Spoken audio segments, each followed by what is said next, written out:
Hey everyone, welcome. My name is Marilyn Shannon, and this is the Breaking Free Show. And I am so happy to welcome you here today. Thank you for welcoming into your homes, into your offices, into your cars, into wherever you are. I appreciate it. It's going to be a great show, I know, no questions. And we're happy to have you. So I want to say hi to Amnon before we get started. Hello, Marilyn. How are you? I'm good, and you? I am just fine. Good. Finally, we have nice weather. It's all Finally. melting Oh my away. God, All that 60s. what do you call it? The white stuff. Ice. Lots of ice. We've had snow, ice, all kinds of crunchy stuff. But Kathy said there is a silver lining to it. what is it? There are gonna be less bugs outside for the dogs, like fleas and ticks and stuff. That's interesting. Hopefully. So Well, you have to look at the yeah, you silver. do. And you know what's interesting though? We've moved into this new townhouse and we have ladybugs. And I'm like, this is really cool. Because I always thought, ladybugs, you kind of made a prayer on ladybugs and some wishes and things came true. And I got ladybugs everywhere. So it's really great. Nice. So let me remind you all that we invite you to call in, to chat with us anytime you want. We have a chat right next to our window. If you put your name, nickname is fine, and you can ask questions and you can comment during the show. That would be fabulous. You can also call us on Skype at computers, that's plural, the number 2K voice, anytime you want. And then also, we have a phone line that comes right into our studio, and that number is 919 518 9773. And I'm going to do my best to remind you of those during the show. But this show, I'm going to be so engrossed with, I can't make any promises. So once again, let me give it to you 919 518 9773. That's our phone line. You come in at our chat, just put your name underneath our video, and you can also come in on Skype. That'll be voice, so you won't be seen, but you will be heard, and that's also good. That's computers, that's plural, the number 2K voice. Let's get on with our show. So I am really delighted to welcome Dr. Eben Alexander and Karen Newell to our show. Welcome to both of you.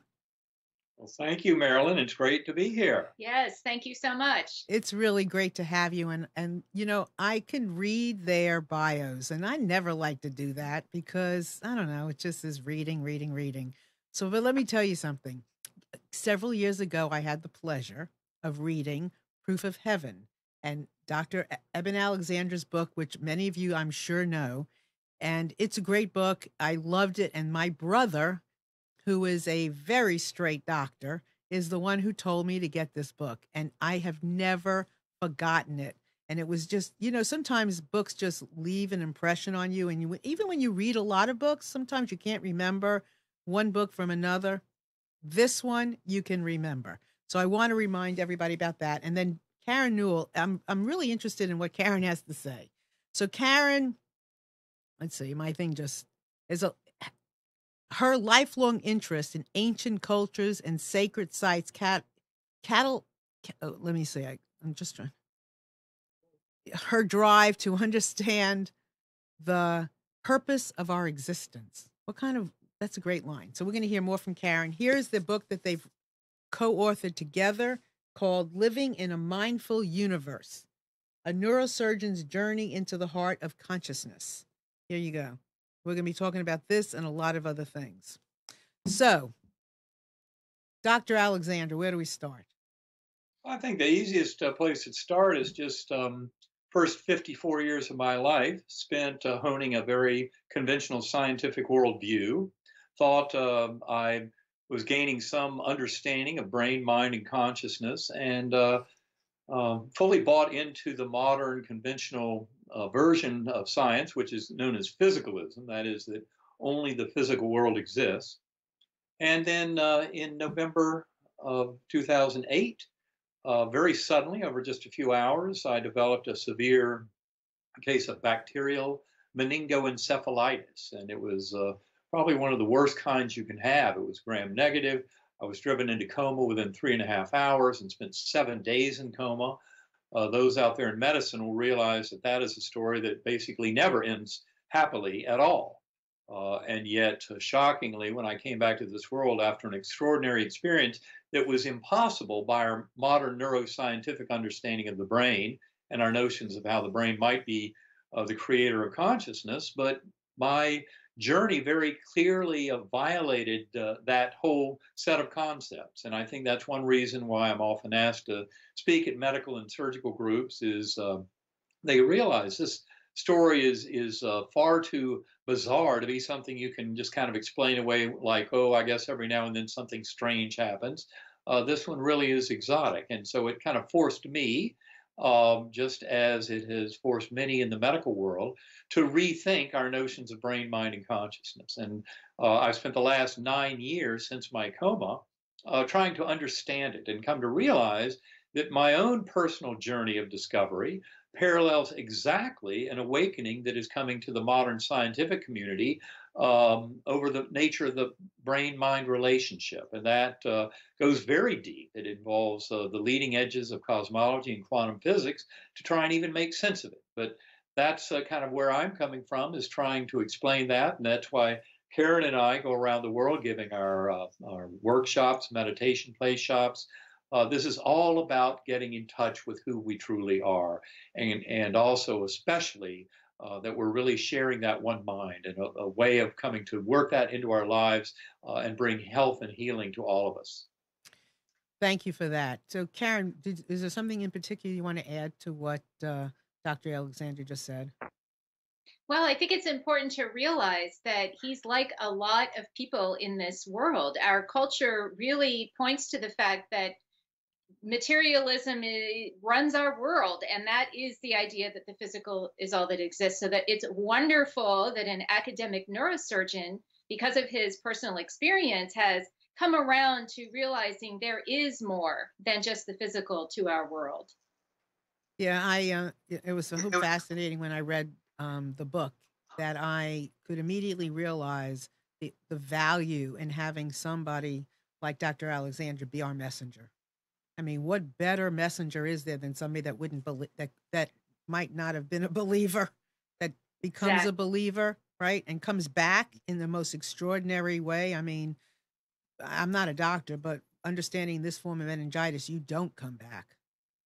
Well, I was down to about a 2% chance of survival, according to my physician. So that's not impossible. It's 2%. But to be as sick as I was, and with all the evidence they had from my neurologic exams, from my laboratory values, and from my CT and MRI scans that showed that all 8 lobes of my brain were severely damaged by this meningoencephalitis. And that's where, where it gets very interesting, because no, those kind of people don't come back. And to survive at a 2% chance, well, that's one thing. But to then actually have a recovery over 8 weeks where I had more than complete return of all my memories is something that has absolutely zero explanation within our modern Western mindset. But the important thing is when you start looking into near-death experiences, not just the ones in books, but the ones that are out there by the thousands on the internet, start to get to know those people, as Karen and I often do on these journeys, you start to realize that miraculous healing is part of the package. And it's because mind over matter is what we are seeing demonstrated here.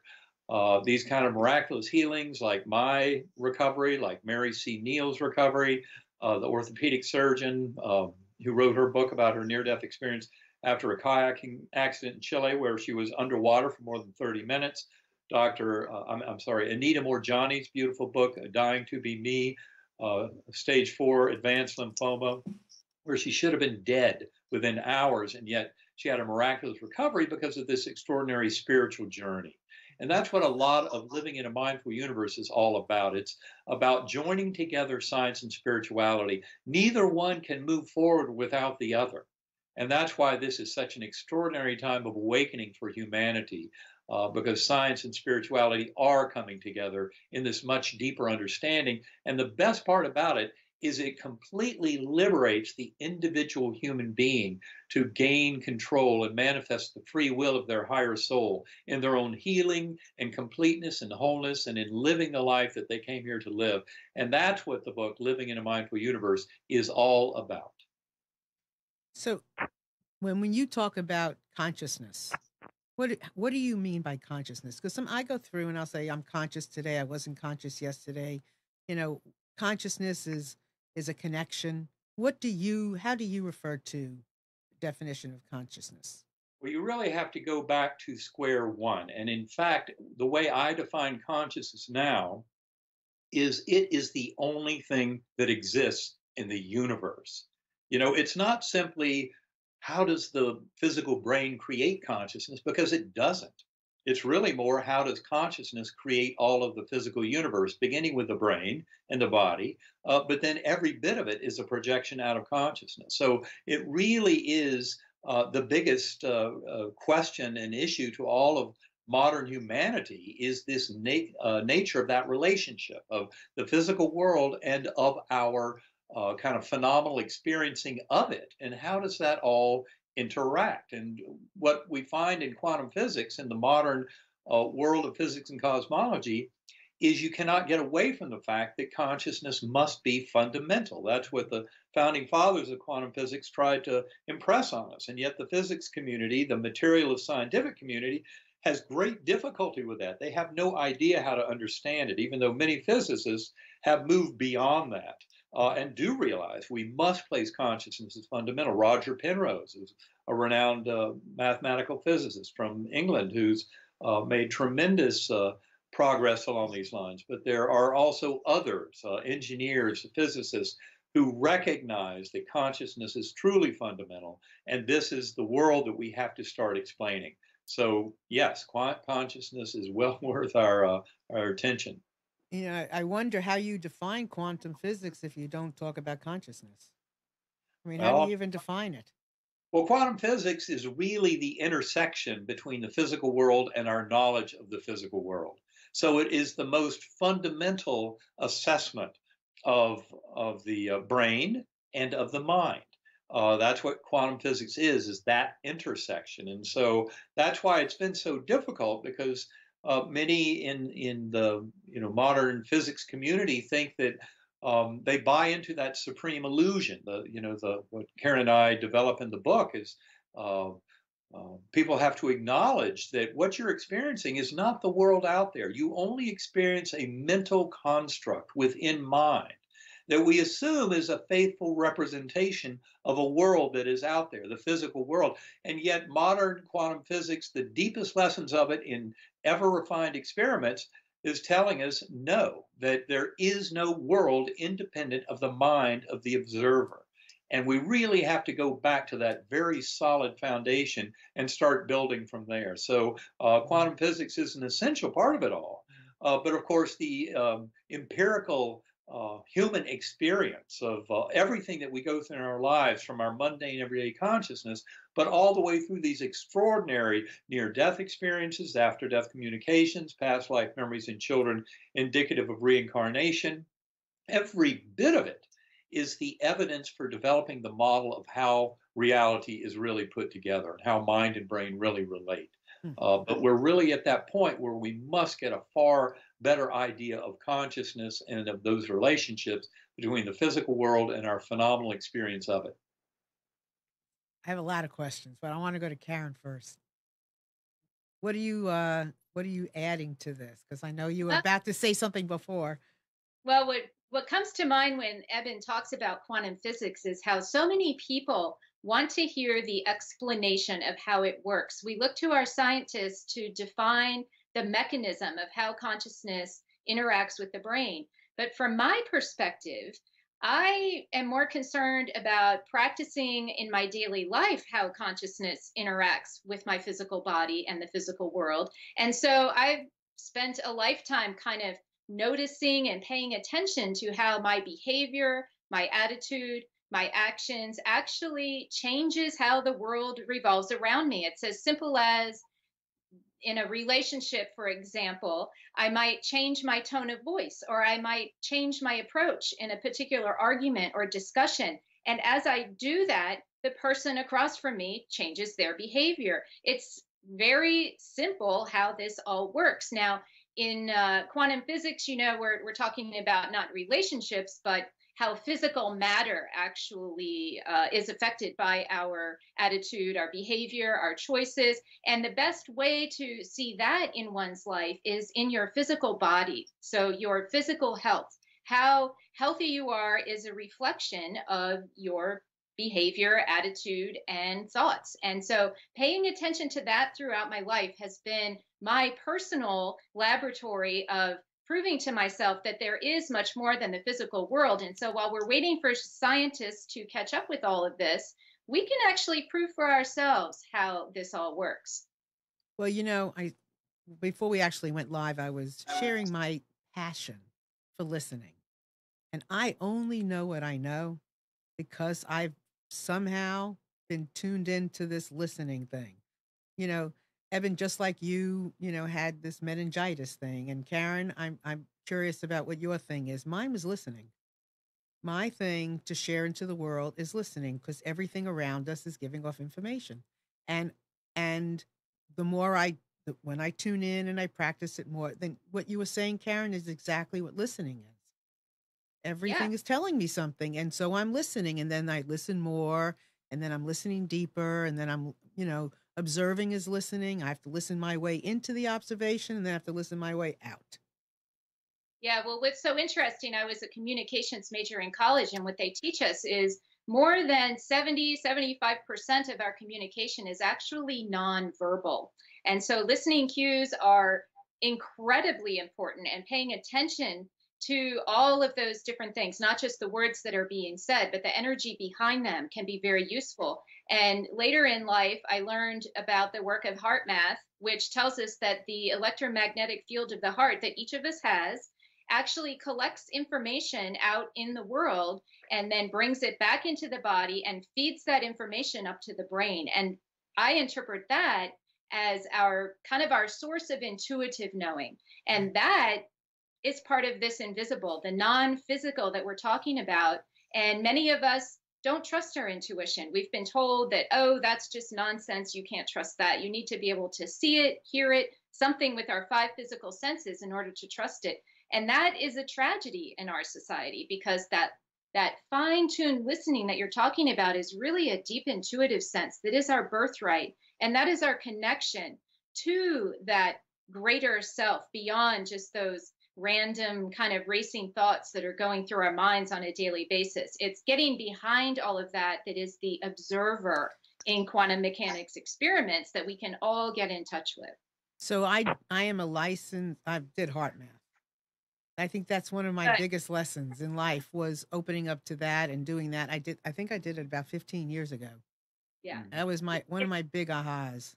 It's amazing to me that work has not made it more into our social policies. I often say that children in public school systems, at least here in the US, are saying the Pledge of Allegiance every morning, right? What if they were checking in with their hearts? What if they were realizing that they could create the energy in their heart with their own mind and know that it affects the people around them? This is something I think our world is really in desperate need of. Everyone on the planet could benefit, not just children, but CEOs of companies, congressmen in DC. If everyone was opening their meetings with this kind of thing, mothers and fathers with their children, our world really would become a much more harmonious place. Well, I know, and I'm sure you do as well. The heart is subtle. The heart is not in your face. The head, a whole different story. So you can't go out there and scream, "Come listen to the heart." That just doesn't happen that way, because what's behind it, right? So it has to be something that it's the journey. Well, that's why I find the heart math work so good, because it brings the science to it. And I think hopefully one day, maybe the United Nations will come up with some kind of imperative that we all need to follow. But I feel it's very important for us to move out of our heads and into our hearts. Do you think, and you were saying this, sometimes as I'm listening, I have a wonder, because I'm discovering what's going on here, right? And I'm doing it through listening. Do you think that there's something beyond intuition? Beyond intuition? You probably could speak to that. I would say my answer to that would be yes, there is identification with that. It's kind of a more enhanced form than just an intuition about. It's in essence the way we learn things on these journeys, like in a near-death experience, you're not seeing with the eyes and you're not hearing with the ears. We become vast swathes of kind of the experience we have. If you look at life reviews, talk to near-death experiencers about a life review, what you end up determining is that these are very real scenes from our lives, not some vague memories at all. And not only that, we experience them as the other being, influenced by our thoughts and actions. So, and that happens through a form of identification. It's not, our normal sensory modalities. And so I would say that beyond just the intuition, which is something that I think we can develop well in meditation, something I've worked on for the last 7 years, and I know a lot of other people where I think they start honing this quality, but it's kind of a resonance. It's a vibration with that information. And so in these kind of deep meditative experiences, I return to my NDE, and I do it in a way that involves that kind of knowledge through identification with the other beings and guides and situations and visions that come in meditation. So it's really through that form of identity that's a different way of knowing. And it's a way that can take us beyond simply having faith in something to actually having a true knowing of it, a very deep form of intuition that I think is very helpful and a different way to look at how we can acquire knowledge. Yeah, I wonder because intuition, you're listening, you're grabbing information, you're figuring it out, right, on the heart level or on the soul level. But beyond figuring it out, there's got to be something beyond intuition. Right. You Well, know, I think you're right. That it's it starts getting into just a battle of kind of linguistics and right. limits of linguistics. But I think you're making a very good point. Intuition is certainly very important. It's a pathway towards knowing. And I would just say that this knowledge through identification, especially in deep meditation or in epiphanies of various experiences, like a near-death experience, uh, just are steps beyond that. And that's why so many people, for example, who've had near-death experiences, come back and you never have to give them any further evidence again that their soul is eternal and that death of the physical body is not the end of them. They simply know it. They know it from the experience. It doesn't take any convincing.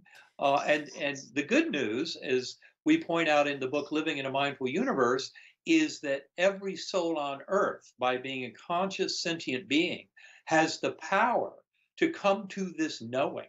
So that when they hit that time, when they're to leave their physical body once and for all, the time of death of the physical body in this incarnation, they can know full well that it is not the end of their existence.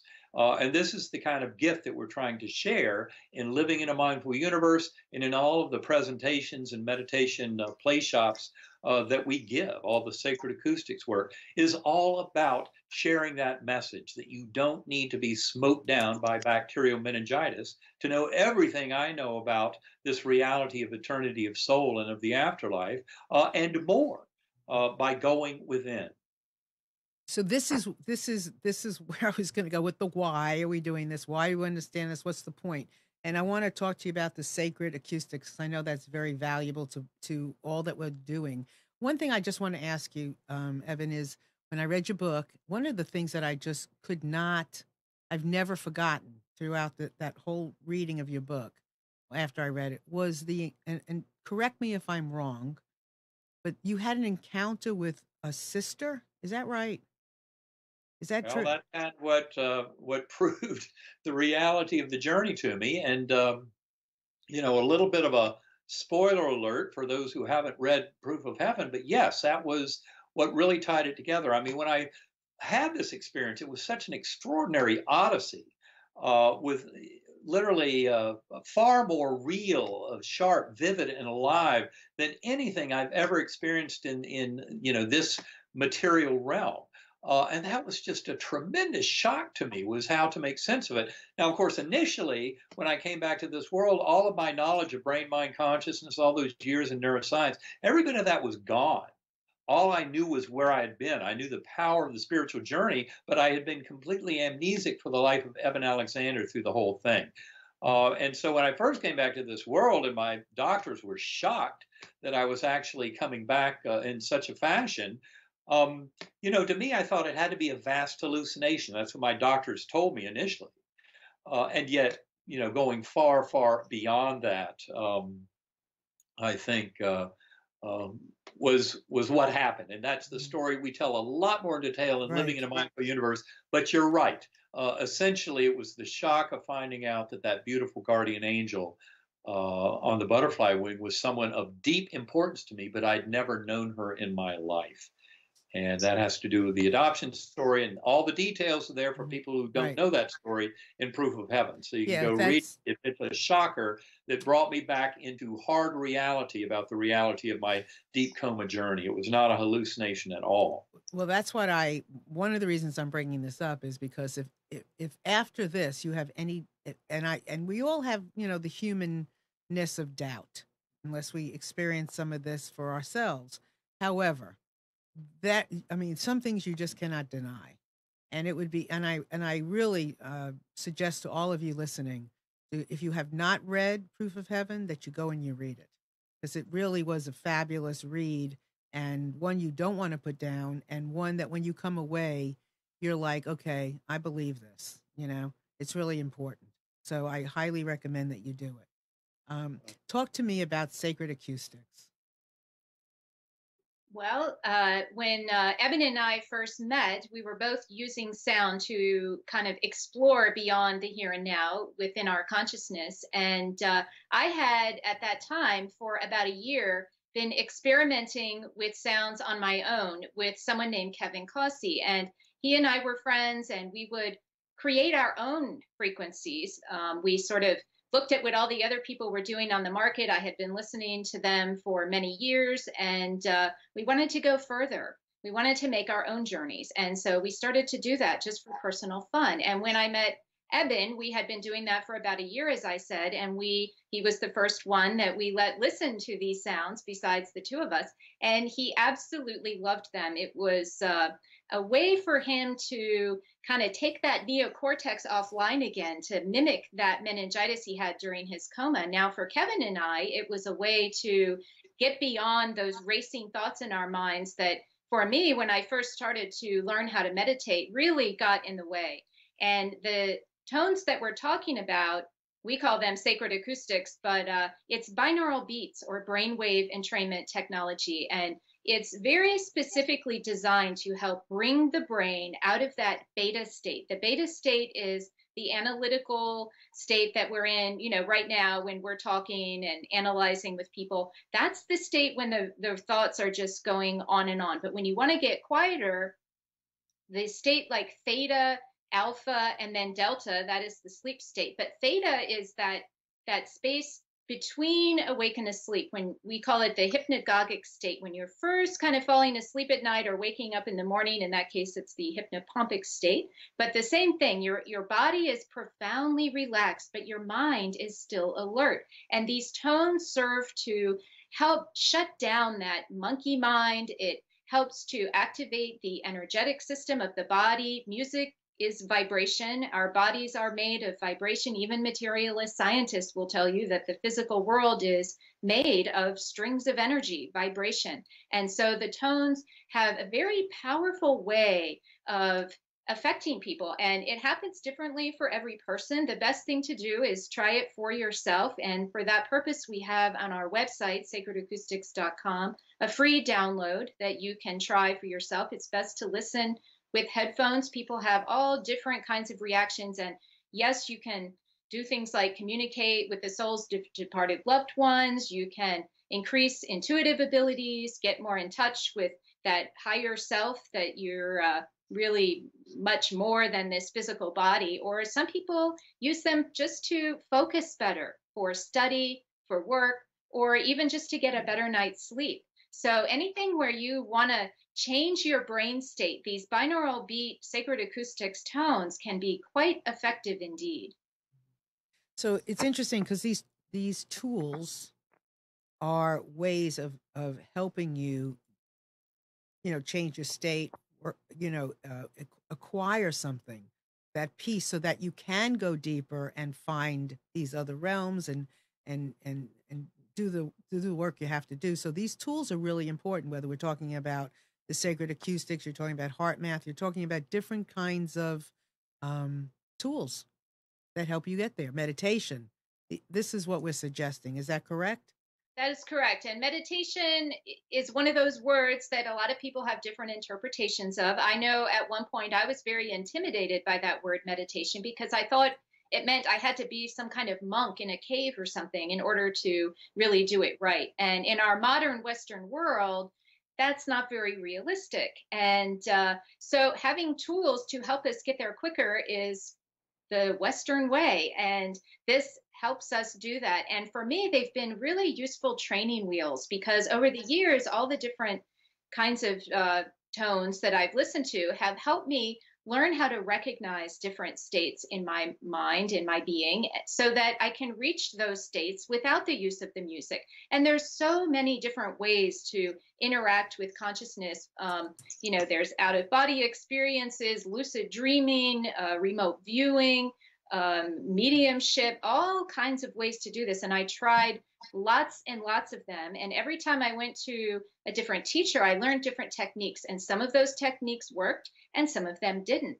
But each of us is an individual and must find out for ourselves which tools work the best. But meditation is becoming known to be kind of an essential in all of our lives. It's not really something that should be, oh, I'm one of those people who does it, or I'm one of those people that don't. This is something that every single person can benefit from. And the most obvious benefit is better health, reduced stress, and being more in touch with that deeper part of who we are. Karen, do me a favor, will you? And really define entrainment.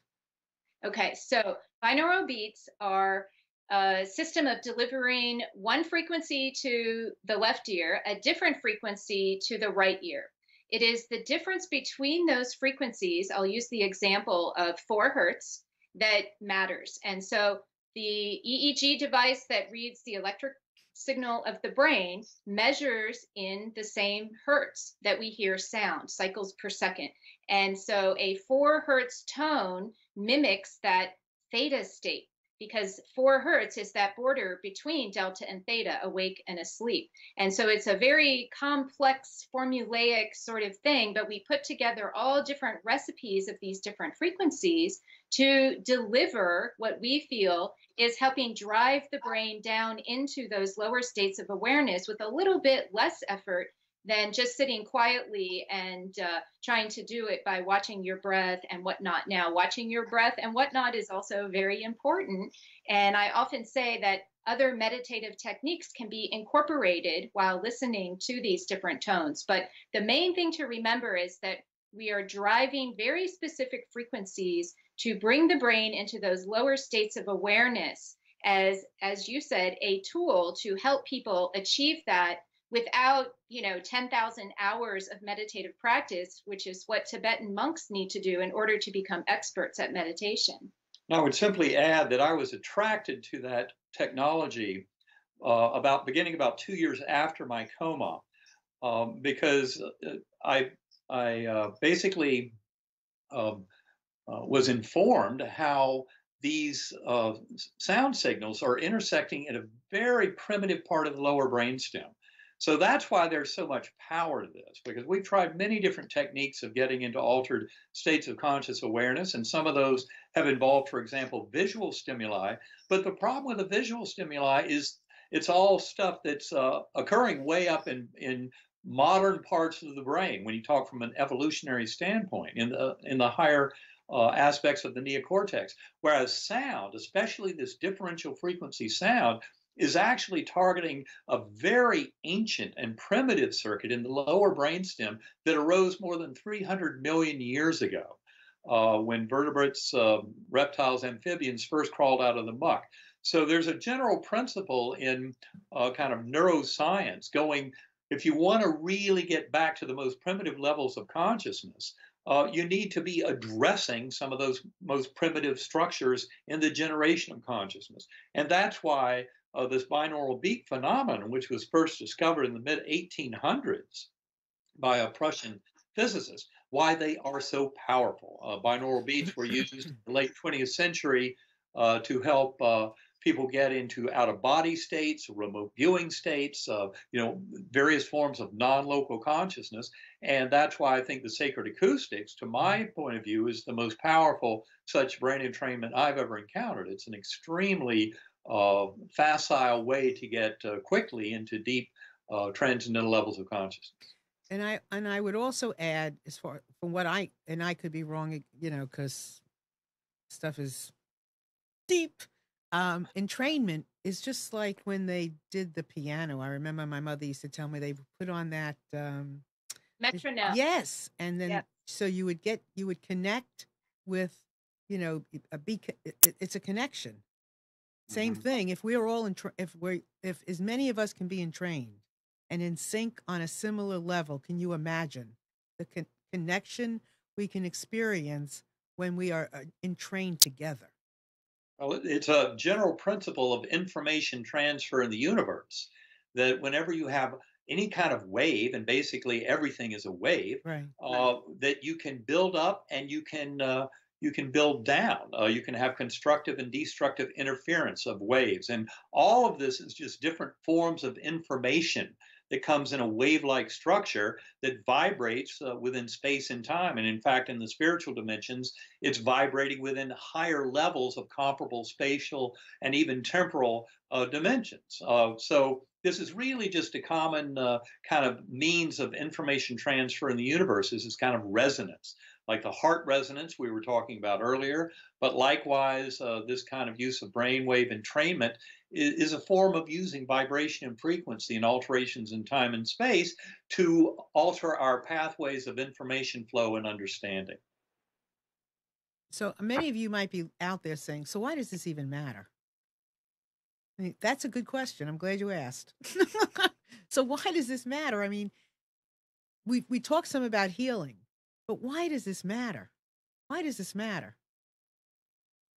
I would say it matters because if you want to have any kind of influence at all on the emerging reality that you experience, then take charge of it. I mean, there are reasons why our conventional science believes that human beings do not have free will at all. The general notion in scientific materialism in our conventional science is that it's all chemical reactions and electron fluxes in the brain following the laws of physics, chemistry, biology. Sorry, why is that coming in? It's a message from the universe. I guess it is. But the information coming in from, in other words, the general idea is that we don't even have free will because consciousness is just the epiphenomenon of the workings of the electrons in the brain and all that.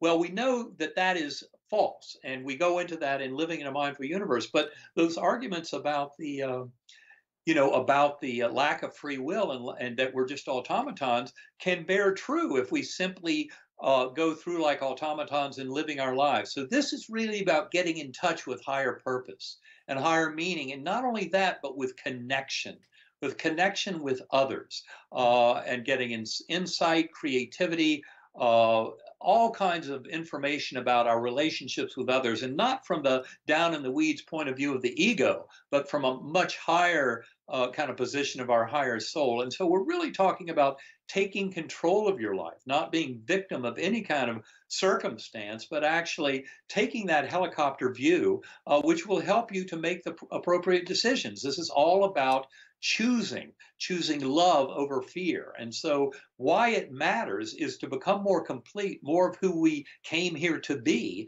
involves a much richer connection with that universal mind and traversing that filtering mechanism of the brain to gain far greater insight into our reasons for being here and for all the things that happen in our lives, the way we see the apparent imperfections, illness, injury, the challenges and hardships are all about this awakening and taking charge. And I would just add that, we read a lot of stats about the prescription opiate abuse that's going on. It's just growing and growing. How many people turn to meds to address our really spiritual issues, addiction, overdosing. It's happened. It's a rampant problem in our society, and we feel that this is a symptom of a spiritual vacuum in our society. Our materialist science has taken over so much that we walk around being told and believing that it's birth to death and nothing more. You're just a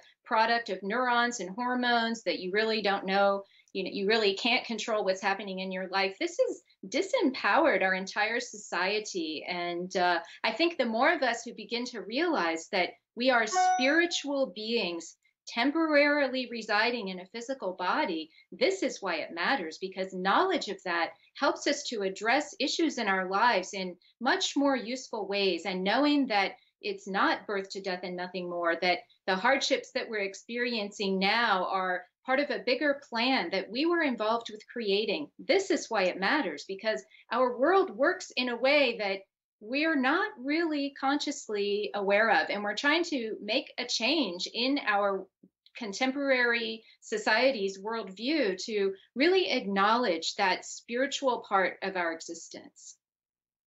I have so many things that I'm like wanting to say here, but I do want to just offer up for anybody listening that would like to call in 919-518-9773. That's our landline. You'll call right into the studio, can ask all your questions. And also to Computers 2K Voice, if you'd like to join us in the conversation, come in on Skype. We'd love to have you any way you want to come. The conversation now is really, it's so juicy, and it's all about connection. And, when you don't feel connected, what happens? You feel you're in conflict, you get sick. But when you feel like you're part of something, not so much. So it's really important. And let's, feel free to call in. I know that we're experiencing some crazy stuff and conflict.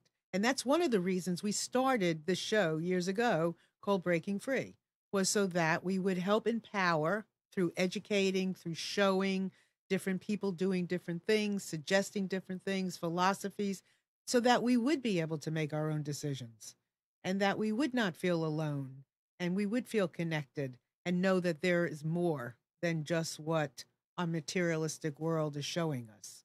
So I thank you, because what you're also not just saying it, because a lot of times when I go out and I speak, I'm like so sure of all this that I don't always give the steps in how to get to it. People want the doing part. They want to know about the doing of the meditation, about the music, about how, the doing. How do I do it? I'm just like, well, just see it. Listen, see it. You'll see it. It's fine. It's all over. So it's really, I thank you very much for what you're bringing out here. Well, one thing I would offer up in terms of how to do it is for all of your listeners, tell you about a free 33-day email course that's available at ebenalexander.com. And when you get to that welcome page, you'll see a little banner that'll wiggle in your face, and it says your 33-day journey into the heart of consciousness. And in that 33-day journey, we cover some of the main concepts of the book, Living in a Mindful Universe. And each of those days, the participant receives an email that has some practical tips of, a major topic of the day, and also some resources available. And a practice every single day. Yes. And so it's about getting everybody on board, no soul left behind. And I would encourage people who want to find out more about how this can impact their life, how it can make it better, get involved with that free 33-day email course at ebenalexander.com. Participate there. Each of those pages has a comment section at the bottom. We've got a 20-language translate function, so we have people from all over the world who are participating in this 33-day forum and helping each other out. It's really very rewarding to see it. But it's important for this world to wake up and realize these concepts are very real, that the materialism that has reigned our world through the dominance of materialist thought in science is coming to an end.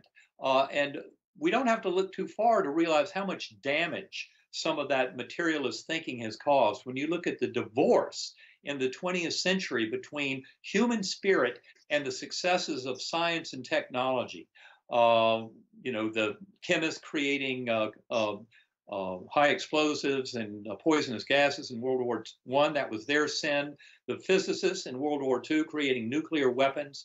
And so really, it doesn't take a rocket scientist to realize that this kind of false sense of separation that's come along packaged with that materialist science is wrong. And we've got to come around and admit that consciousness is fundamental. There is one mind, and we're all sharing that one mind. And this is a radical position shift, and yet it's the way the world actually works. It's very empowering to individual human beings, and it is what will save this world. Because when you look at the headlines today, I don't think it's a big surprise to anybody. The status quo is not working. We're in deep trouble with our ecology because of a lot of the damage we've done with burning fossil fuels. It really is time for humanity to wake up. And this is true for the individual too. And that's what living in a mindful universe is all about, this revolution, where Karen and I actually have great reason for optimism, as you will see when you read this book. And that optimism is not so apparent when you just read the headlines coming in on your phone every few minutes about what's going on with this world, but that's all part of the growth that's going to happen. Exactly. You know, I wrote a book. I'm writing a series of books, and my books are called In Just One Afternoon, because that's really all it takes to make that connection, to have an aha that you know. And so my first one was In Just One Afternoon, Listening to the Hearts of Men. And I interviewed like 20 some odd men to show men awakening. I feel like it's important that we understand each other. And I'm doing a series of these, and because I want us to understand each other, because the more we understand, the less judgment we'll feel, right? And more we'll understand each other. So all of these things are so important today. We can't do this stuff fast enough. So for all of you out there that are listening to this show, and I know many of you are, now's the time. Now's the time to take this course. Now's the time to read these books.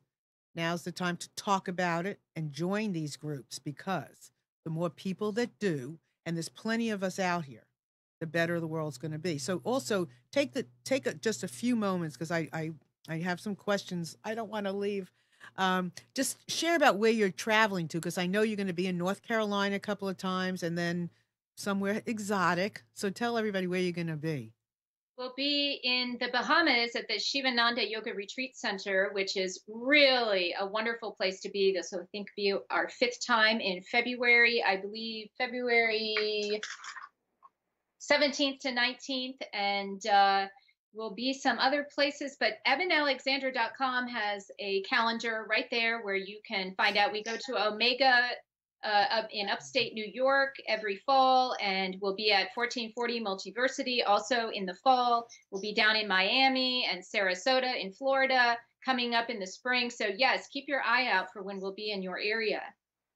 Yeah, I think you're gonna be in North, and I know our show is international, but I can't help but tell everybody here in North Carolina that they will be in North Carolina in April.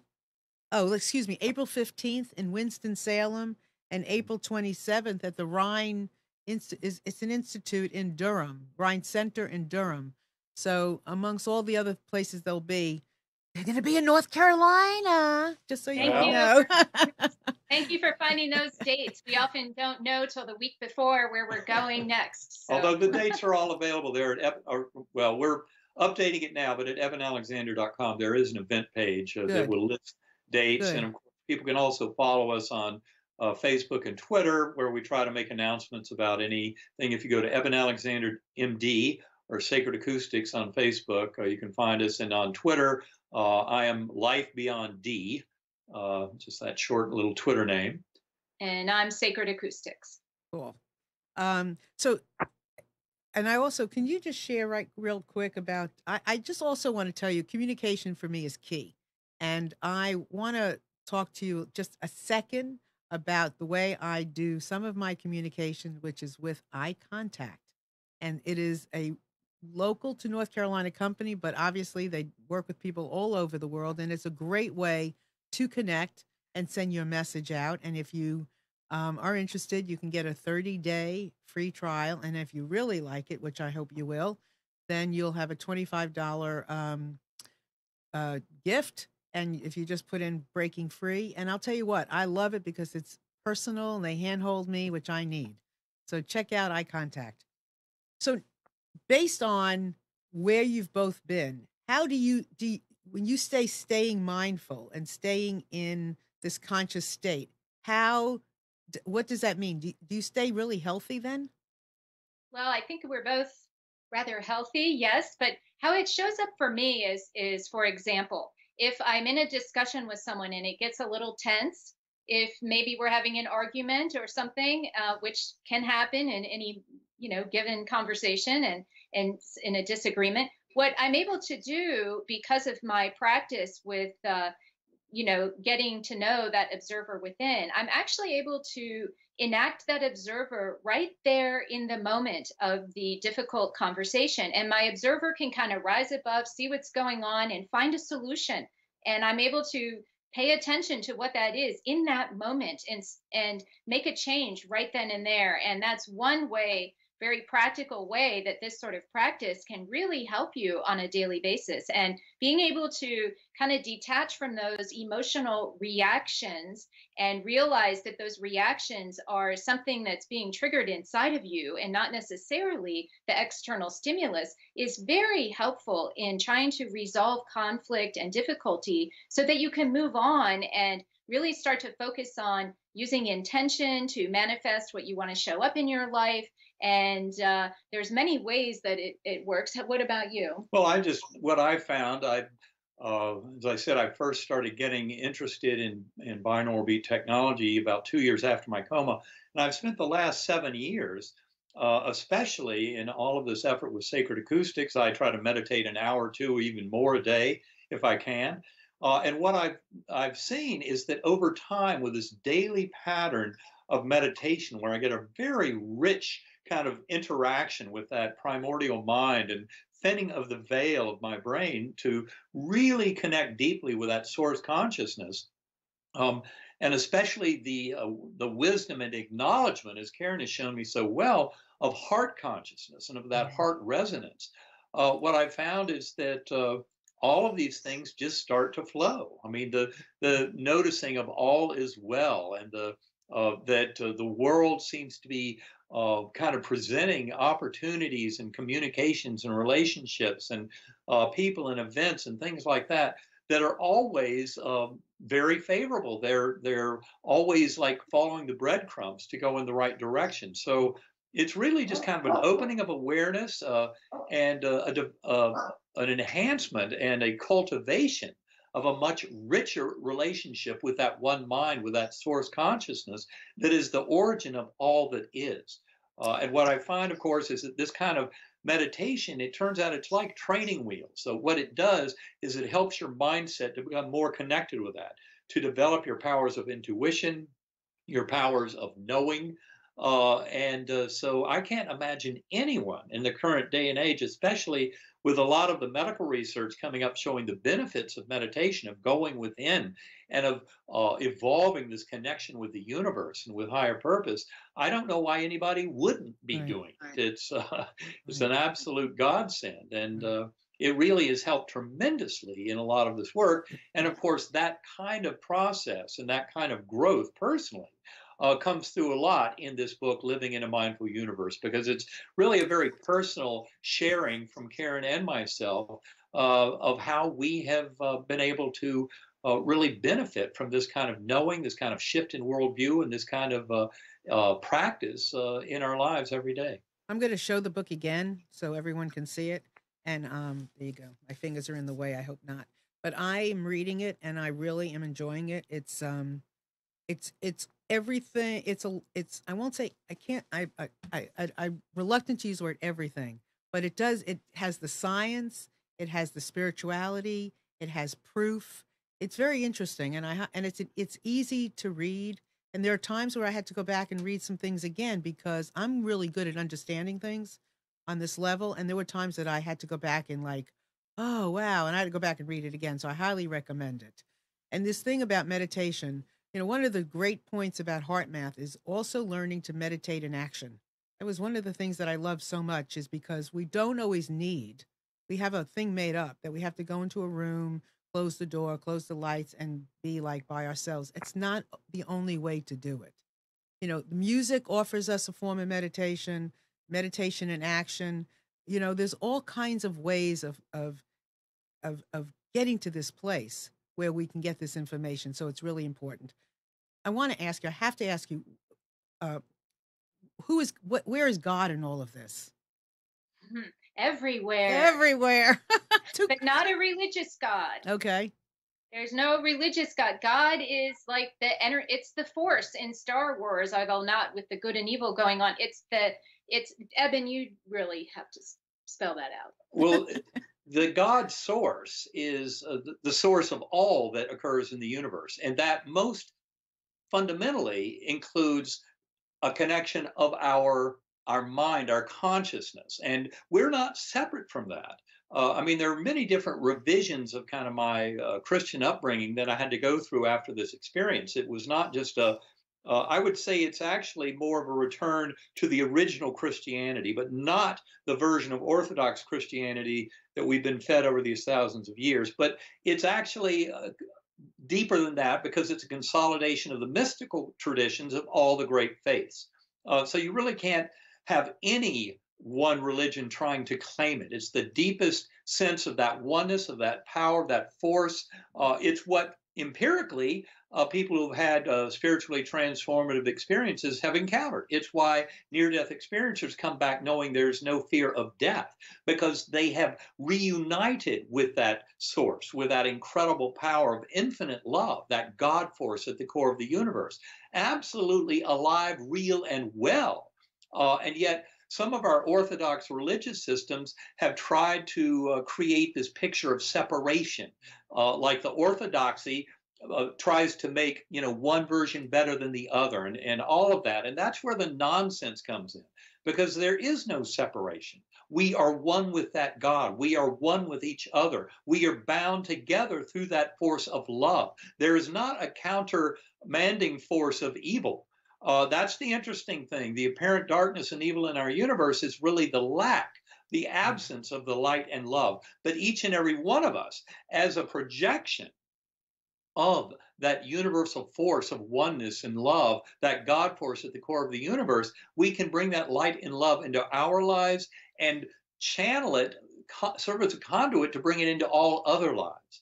And that is where that God force really is the love, the infinite love that is not a love with conditions, and it has infinite power to heal. And that is that God force that is very much alive and well in each and every one of us and in our world today, as we come to realize that we're here to manifest those choices of love, compassion, forgiveness, acceptance, and mercy. And by doing so, we're just strengthening our relationship with that God force of pure love.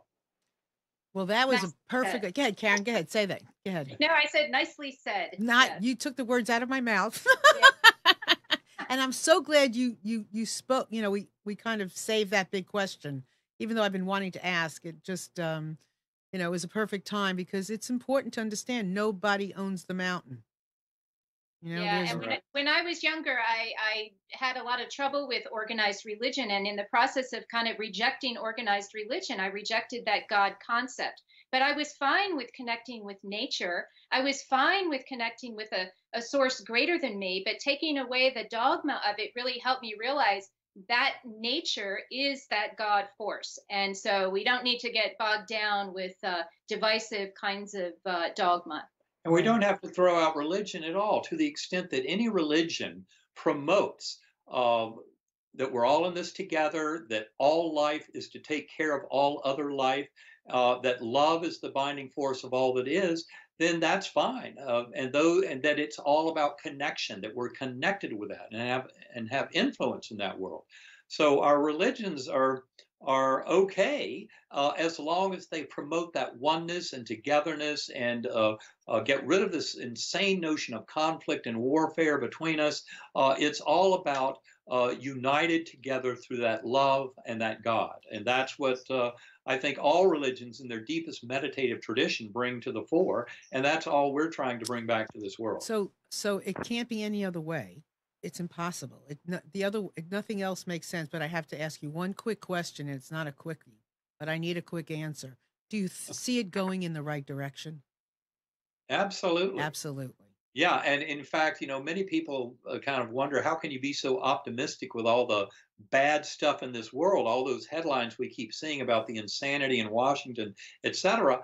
And the reality is that anytime you have a major shift in worldviews, you're going to have the polarized fundamentalists come rising up, recoiling out of their worlds. And that's what we see, is this incredible recoil, because the world is shifting towards a far more sane version where we're all on the same page and we're here to take care of each other, and leave those polarized fundamentalists in the rearview mirror, in the distant dust, because this world must wake up and escape some of the insanity of those polarities, and come back to a common center of love and of union and of connection. Right. Yeah, I see it as kind of like the Big Bang Theory. It's going out with a bang. But we need, just like we need a lot of things. We need things to teach us lessons. And if you don't know what, one thing is like, you don't know what freedom can be like. If you don't know what bondage is, you don't know what freedom is. You have to have that understanding. You brought us back some understanding, right? Karen, you're talking about helping us understand. You're bringing these books into the forefront. So, we need these things, unfortunately, in some regard. But I believe, just like you do, that it's all hope, because it's making me be more aware. Remember that all is well. All is well. Thank you for that. If it doesn't look that way, that you're just not taking a big enough perspective. Yeah. And we try and help people develop that observer self of their of that deepest aspect of universal consciousness, of that God force coming into us. And the more you can take the perspective of that point of view, the more you can realize, of course, it is all well, and all these apparent imperfections and hardships are the engines that drive our growth. So they're all there for a purpose. Amen. So thank you both so much for being here today. Karen, thank you so very much for being here. And Eben, I really appreciate it. And I would love to invite you both back, because I know that there's more and more and more and more to talk about. And I love doing it. So, I'd love to have you back. And for all of you out there, here is the book again. Check it out. And then Proof of Heaven also. And don't forget to go to the website, Eben Alexander, right? What is that again? Yes, EBEN, EbenAlexander.com, and sacredacoustics.com. Perfect. And everyone, thank you so much for being here today.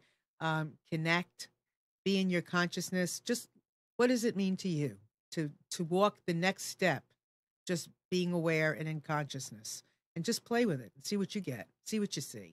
Anyway, thank you all so much for being here. Thank you so much for sharing yourself with us today, both of you. And we'll see you next week. Thanks for having us, Marilyn. We'll talk to you soon. My pleasure. Thank you. Thanks. Bye. Bye-bye.